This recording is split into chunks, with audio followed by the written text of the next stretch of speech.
in the new Casablanca. Join the boys in the sun and explore all that Spain has to offer.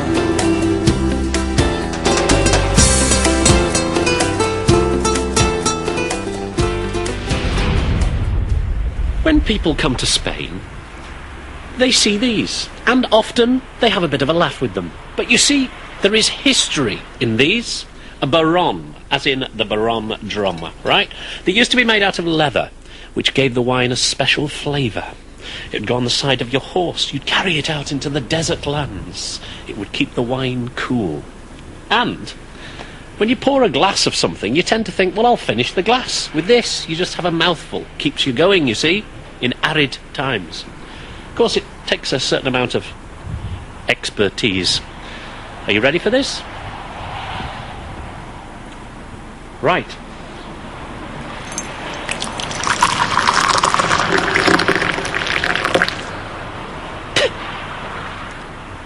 You run the programme, and I'll change my shirt.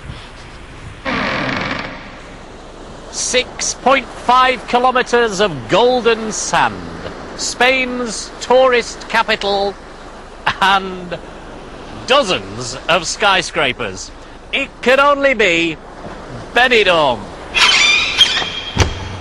Well, other places like Miami have done it. They've stuck skyscrapers up next to beaches. Why not? There's a couple of interesting stories about this place.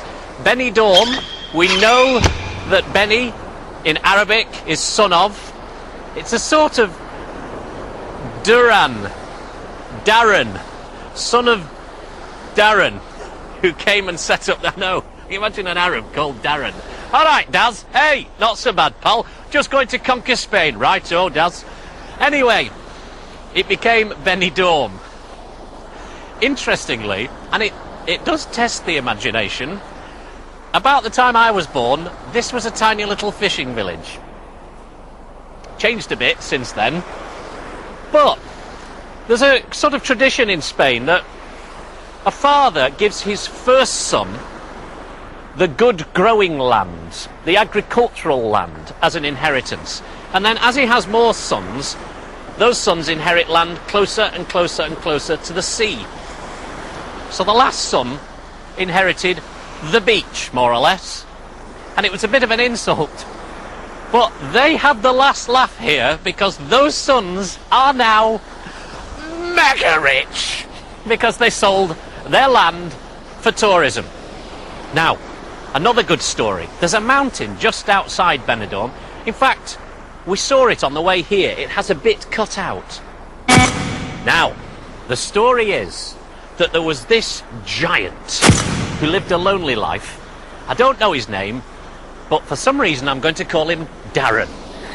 And one day he met a beautiful girl, and he fell in love, and she fell in love with him, and they lived happily ever after until one day she came round and said, Dazza, I'm not feeling right today. I think I'll die when the sun sets behind that mountain. And he said, oh, blimey, flipping heck, Chuck, and I was going to go to the pictures.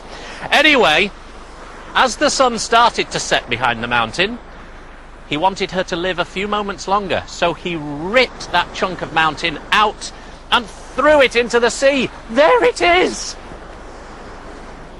She did indeed live for a few moments longer, but then passed away. Hey, that's really got you, hasn't it? You're an old romantic, aren't you? Well, a young romantic. A new romantic, like Temple Tudor and all that. It is actually very upsetting when someone close to you dies. And you are close to me. Physically. And if you don't get a grip, you'll be the next one to cop for it. Do some pictures.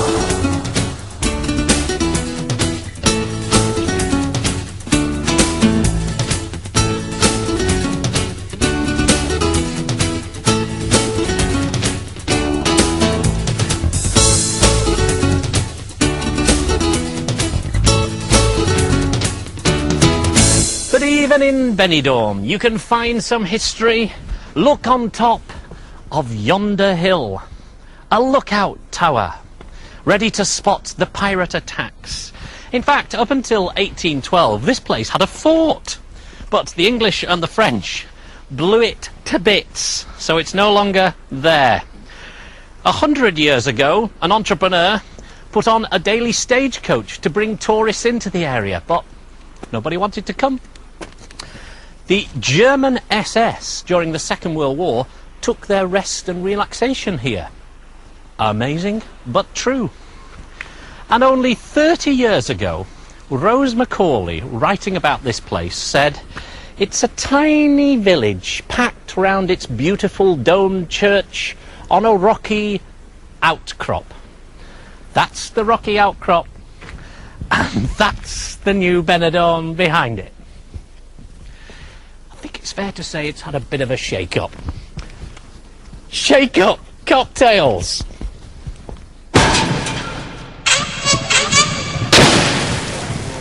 Okay, this time we're going to make pineapple shake. Pineapple shake is a cocktail you use in the blender and it's non-alcoholic. It's a very nice cocktail. First of all, as we've seen in other programs, you put the ice into the blender, make it cold, that's cheap enough. Then you can cut a wedge or cut the small pieces and then put them into the blender, miss that one out, not to worry. Alright, dash of milk, dash of pineapple juice, and top with cream. Somebody's moved my cream. Where is my cream? Once again, we always tend to use squirty cream for the simple and easy part of using it. Put the top, put the lid on it. Make sure it's safely closed. Maximum speed. There we go. About 25 seconds should be enough. So that's ready. A little bit more. Done. Very simple. Take the top off. These machines, we have it ready. Nice, creamy, fruity. Couple lump of ice. We missed those two. Not to worry. Just be careful when you drink it. Don't swallow them. Put it back on. I see you look very enthusiastic about it. And that's ready. Don't swallow the ice.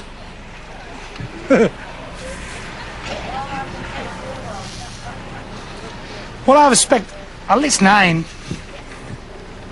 7. Again. This is Calpe. I know that because it's written on the floor. Look, it's been done for me in the tiles. Curly K. A. L. P. The air's missing. But it doesn't matter. Local dialect, they call it Calp. Outsiders like me, we call it Calpe. It's very similar to somewhere I've been to before. You know what that is, don't you? It's Gibraltar. Get him to do a map. Go on, put up right. Now, show us where Calpe is. Now go down the map, further, further, further to Gibraltar. Yes! The original Calpe. Hold on a minute. That map's made out of sweetie papers.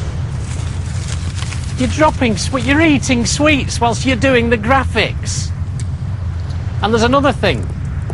Show us where Benidorm is. We've gone north. That's your fault. Now then, Calpe means hollow rock. It is similar to the Rock of Gibraltar. Of course, Gibraltar was one of the columns of Hercules.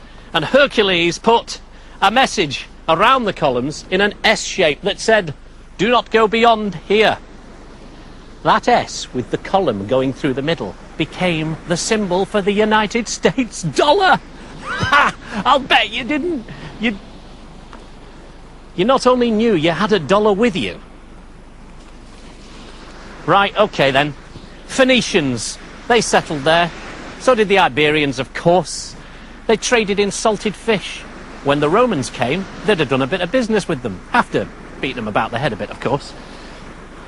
A great lookout point, 1,200 feet high. You could see anyone coming for miles, couldn't you? Light a fire, warn the people in the village. Quick, Mrs. Trollope, it's not your husband.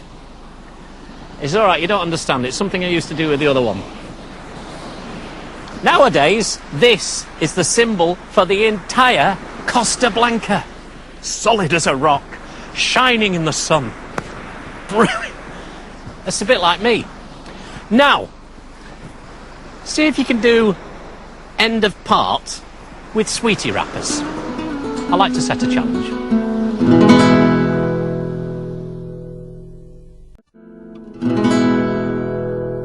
Alone on the beach, just me and several hundred tons of seaweed.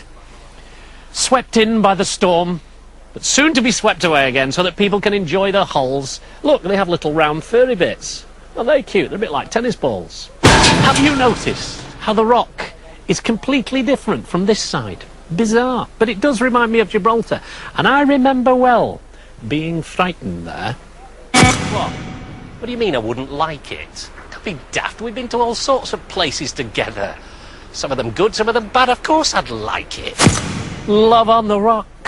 Hey, this is a proper little holiday town, you know. You can have yourself a bit of a beachy holiday here. Do you know that Spain has a population of 38 million people, but during the holiday period, 48 million people come here? That's double the population plus 10. If you are going to have a beachy holiday, remember the 3 flags. Blue means top quality, dead safe to swim. Yellow means only if you're a good swimmer. Red means don't go in under any circumstances. A top tip, free of charge. What? You want your money back? What's going on? That never used to happen. Okay, then there's your $1. What? Interest? Right, okay then. In fact, if you're going to be that tight, why don't you take all 3 of them?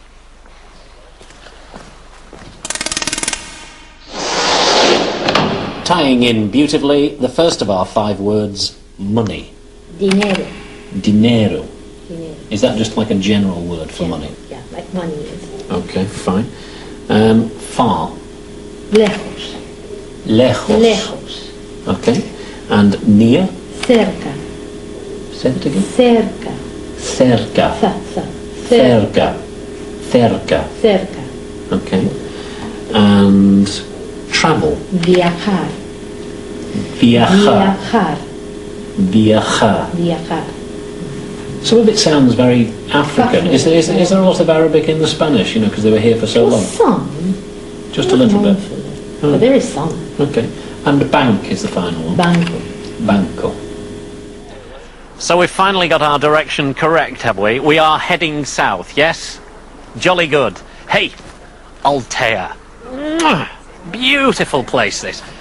Big for the Greeks, big for the Phoenicians, big for the Romans, and huge for the Arabs. Actually, it's only tiny, but it's really nice. Let's break off from its history for a moment and look at this church. Once again, a Christian and a Muslim place of worship. Now, the blue tiles are sort of Mediterranean Spanish blue tiles, which are common. But the blue domes like that usually depicts, and this is about as usually as you can get in Spanish Mediterranean law, usually depicts a Christian church that's been built on a mosque. What? You knew all of that already. Shall we just assume that 1 or 2 people don't know as much as you? That would be an interesting rule to use, wouldn't it? Right. When the Moors were actually thrown out, they built a wall around this place to keep them out.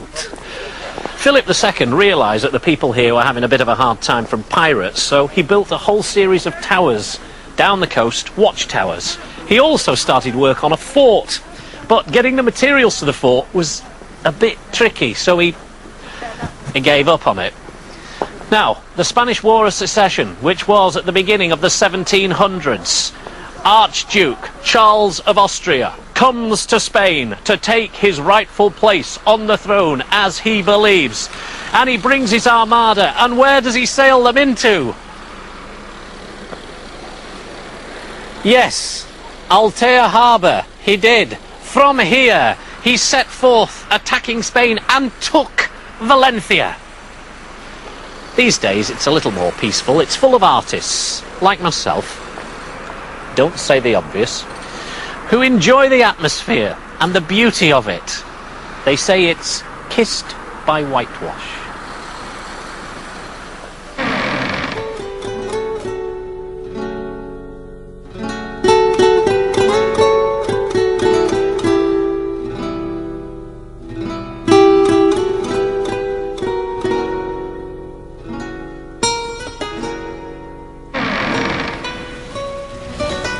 Hey, guess who hid behind that tree before me? Christine Keeler. You do know, Chris, the Perfumo scandal. You know all about that with the... She was gorgeous. Anyway, she came to Spain to get away from it all, the paparazzi and everything. She was here for a couple of weeks, then they found her. Was it really that long ago? I suppose you were just a twinkle in your granddad's viewfinder, weren't you? Anyway, I'll tell you.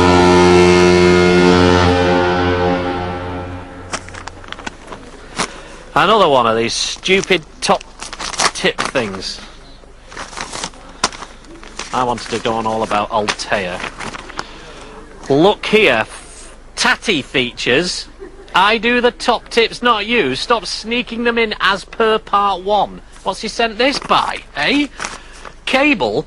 Hire cars is this one. You can get a small car here for about 65 to 90 quid a week, depends on the season, from the airport or in most towns on the coast. You need passport, driving licence to get one, plus you got to be over 25, no probs for you, and had a licence for 2 years. You can get a moped, but be warned, big style. People get on them in their t-shirt and shorts, have a wobble, even if they're going dead slow, and skin yourself like a grape on a cheese grater. It costs a bomb that must be, in hospital having skin grafts, so don't. Put jeans and a jacket on, except you, 'cause for you I don't care, big head. Well, he did get out of bed the wrong side this morning, didn't he? Well, after that tasteful little moment, let's do some foodie bits. Now, since I've been in Spain, I've learnt a few things about this country. I may or may not have already mentioned this, but it is a bit of a shocker to me. They grow their own rice. Boy, do they. You go in the supermarket, there are dozens of different kinds, all served for different things, like this. It is a sort of risotto. It looks a bit like a paella, but it's just vegetables. Yes, Jaime? That's correct, yes. Okay, and this is what's in it, basically. Cauliflower, selection of beans, artichoke, some spring onions, tomato, pepper, and what's this? Baby garlic. Baby garlic, really? Fresh baby garlic. It's just chopped in. Yeah, that's right. Yeah. And it's got a bit of a colour. Color who is saffron. Saffron. Saffron, yes. Okay, well that looks absolutely lovely. And does the rice grow in a particular area of Spain? Well, mainly around Valencia, who is the Albufera. They call the Albufera Valencia. Yeah. Then close to Portugal as well, the Extremadura region. Murcia, that particular one is from Murcia as well. This one? Yes, that's from Murcia. And Spain is probably the second most famous country after China for rice. You see, you live and learn, don't you? I'm just doing a spot of composing. That's what Altea's all about, you see. In fact, I've been making a few notes about some of the places we've been to. I tell you what, get your mate back in the control room to put some pictures to this little lot. We've been to Moreira, Peniscola, Montenegro, Sagunta, Valencia, Zativa, Cullera, Gandia, Benissa, Cata, Benidorm, and here. Did he keep up? I didn't think he would have done. So I tell you what, get Ethan to do some nice music and lay some proper pictures over the top, showing where we've been.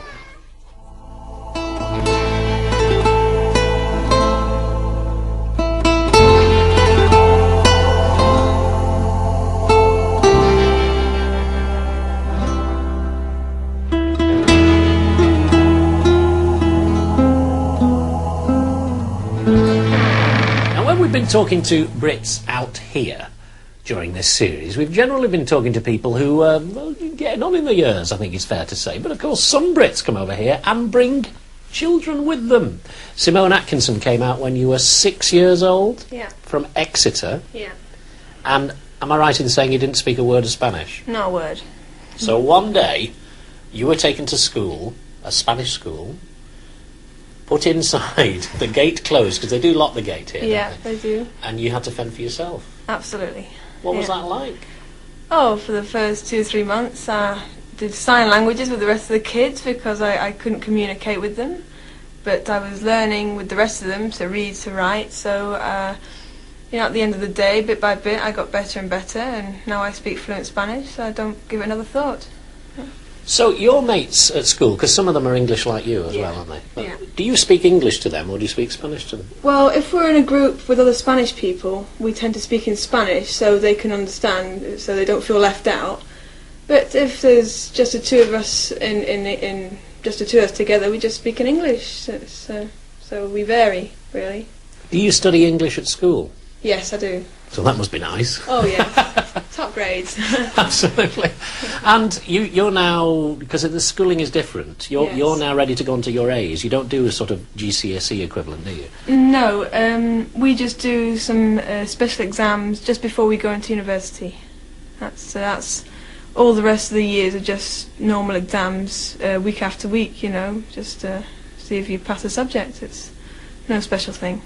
And how do you see yourself now? Do you see yourself as a Spaniard or as an English person? Or as Dutch, because your mother's Dutch, isn't Yeah, I think I see myself as Spanish, and because when I leave the house, it's just all Spanish environment. I don't give it another thought. It doesn't bother me at all. Have you been back to Exeter? No. Been here 9 years and I haven't been back since. And would you want to go back? You think when you get, the age that you can leave home on your own? Yeah, maybe just for a visit, because I remember certain things about it, and I would like to go back and see what it's like now. Yeah. And what are you going to do? I mean, obviously you've got this gift, which is language. Yeah. You've got the Dutch, you've got the Spanish and the English. What are you going to do? I do want to have translating involved in my career, but I don't have a specific idea yet. I'll just carry on studying and see what happens. So, from your experience, is it a good thing for a child to experience another country? Yes, I think it's excellent. Before, I just didn't think really it was a big thing, but now I realise that having 2 or 3 languages in my case, it's very handy, very handy. I'll bet. I'm very, very jealous. So, thank you very much indeed. You're welcome. 15 years old and she already speaks 3 languages. Brilliant, eh? When I think about that first eye, 115 and only had 3 brain cells, couldn't even speak 1 language properly, and I don't care if he bins me because it's the end of the programme. His cat had fleas, his budgie was flat. He says, get him out of the way and end with something attractive, eh?